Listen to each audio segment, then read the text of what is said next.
This is Optimal Relationships Daily, Sample Morning Routine for Sleep-Deprived Moms, Part 1, by Cara Harvey of apurposedrivenmom.com. When you're a sleep-deprived mom, it can be hard to make any decisions, let alone what to do for a morning routine. You may feel lost in trying to keep up with your day-to-day demands. You're most likely in a mom brain fog as you navigate your mornings, and you really just have one goal: keep the tiny humans alive. But it doesn't mean that routines don't matter.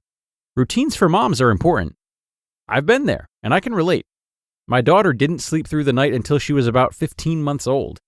I got so much luckier with my son, who started around 5 months old. But having them both on different sleep patterns made me realize how much sleep impacts our well-beings and our homes day to day. Why sleep is important for moms and babies. Obviously, it's key for us to get as much sleep as possible, but we know that doesn't always happen. Yes, my kids still sleep through the night, but their toddler sleep issues still suck my rest. My 3.5-year-old is in a nightmare stage where she wants to sleep in our bed almost every night, and my 1.5-year-old has his toddler molars coming in, which results in screaming almost every night. On the nights that someone doesn't sleep normally, which in our home is 8 p.m. bedtime and 6 a.m. wake-up time, I feel a huge difference. I snap more at the kids. I start my day feeling behind because if they didn't sleep through the night, I most likely hit my 4:30 a.m. snooze alarm and slept in with them, and I'm super short-tempered. Sleep is key for our mental well-being and health as a mom. After my son, I struggled with postpartum anxiety and depression, and it was at a time when his sleep was the most inconsistent. From when he was 2 months old to 4 months old, I found myself struggling. I wasn't getting my basic needs met with sleep, and it was taking a huge toll on my mental health. When my kids' sleep is interrupted, they are super cranky the next day. They're hungrier than normal, one of our body's coping mechanisms for being tired, and just not as pleasant to be around. But we can't predict our kids' sleep patterns, and while we would love for them to sleep like angels, we know that they don't. So whether you're a newborn mom who feels like a zombie and sleeping in 2-hour chunks if you can get them, a mom working out of the home and barely getting in sleep as you cram all of your home tasks into the night hours, or a mom who just isn't getting the sleep you need, I want to give you some tips on creating a morning routine perfect for the sleep-deprived mom. If you need help with your baby sleep, go and grab the book Precious Little Sleep now. It is a lifesaver.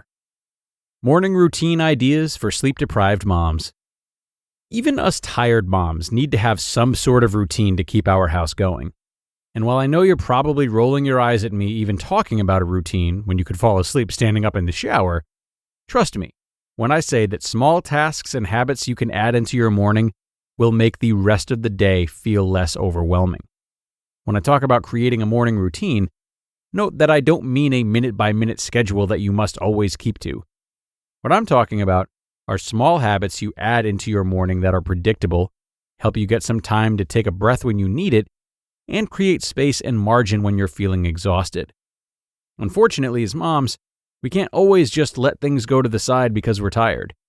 Don't get me wrong, I've been known to crawl in bed with my toddler during nap to get a snooze or pass out on my infant's floor after they finally go to bed, but no matter how tired we are, some things we just have to get done. Our kids need to eat, clothes need to be cleaned, and we need to take some time for self-care.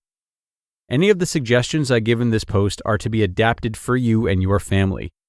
Include and involve all the other people living in your home into the morning routine, and remember, mom doesn't have to do all the chores. It's so key to have good communication with your spouse and family and let them know when you're struggling and where they can help. They aren't mind readers. So, by saying the simple phrase, "I'm feeling a little overwhelmed with things right now. Do you think you could XYZ? I'd really appreciate it," will go a long way. When I was struggling with postpartum anxiety and postpartum depression, I had so many moments where I refused to ask for help. I thought it made me look weak. I thought people would judge me or think that I wasn't a good mom. Or it would just irritate my husband being so needy. Note that these are valid thoughts, but not real. If you're struggling, please go seek help and ask for what you need. Sample morning routine for sleep-deprived moms of infants and toddlers. If your child is an infant, your morning may look much different than a mom of a toddler or a preschool-aged kid. They're less independent, but also less mobile. I found the toughest age when I was exhausted was 14 months to 19 months, where I am now. This is where my son is in everything, but also can't do much on his own. In the infant stage, babies are fascinated in swings, most love being in a baby carrier, and honestly, just don't do much. So, what could your morning look like? If you roll out of bed with baby, take a few minutes for you. I suggest keeping a swing or bouncer in your bathroom so you can have some hands-free time to brush your teeth and get dressed. Don't underestimate the power of putting on clothes that aren't pajamas. While you're doing this, turn on music, an audiobook, podcast, or something to get your mindset right. Find what gets you in a great mood and sets your soul up for success. I listen to a ton of personal growth throughout my day, and I used to think it was so hard to find time to do it. Then I realized how easy it is to just hit pause, turn the TV off for background noise, or listen in small chunks. Don't feel like because you can't sit and binge an audiobook for 3 hours that those 5 minutes while you brush your teeth and wake up don't matter, because they do. If you've never listened to an audiobook, give it a try. If you have a toddler, I really suggest aiming to get up even just 15 minutes before them.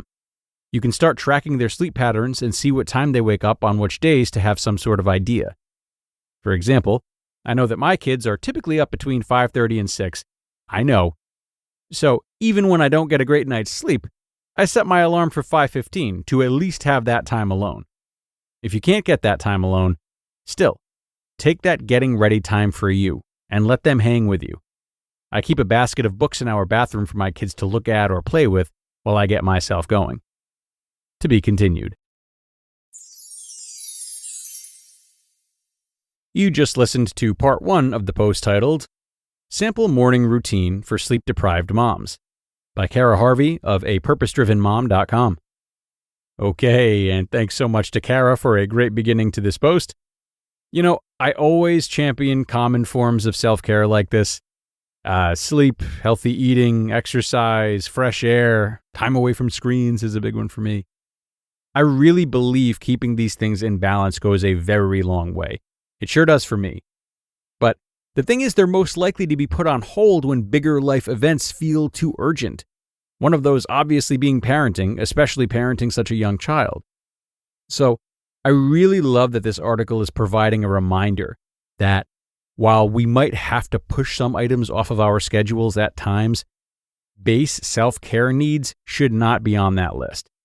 They are not an inconvenience, nor are they necessarily a luxury that we just don't really need. They fuel us to operate better and be our best selves when we need it most, which would certainly include times of stress and busyness, like raising a young child. So keep that in mind for those of you who let these things slip by the wayside, thinking that they aren't as important as they are. They are very necessary, even if their benefits are, slow but sure to reveal themselves. It's time to get going for today, though, everyone. So thanks for being here, and I will see you for part 2 tomorrow, where your optimal life awaits.